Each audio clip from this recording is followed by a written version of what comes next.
Gak gengsi. Inul Daratista ungkap alasan kerap naik kereta api untuk kerja di luar kota. Inul Daratista tidak sungkan untuk menggunakan kereta api ketika dia mendapat tawaran untuk manggung di luar kota.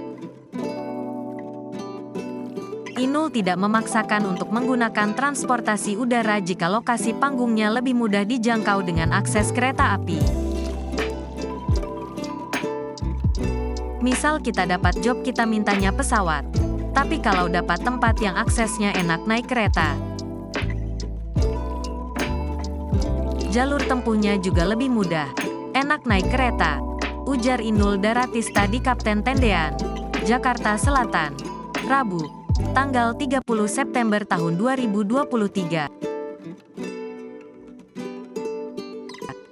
Inul rela menggunakan kereta juga dengan pertimbangan tarif yang lebih terjangkau. Tidak disangka, pelanutun buaya buntung itu juga memikirkan budget penyelenggara acaranya.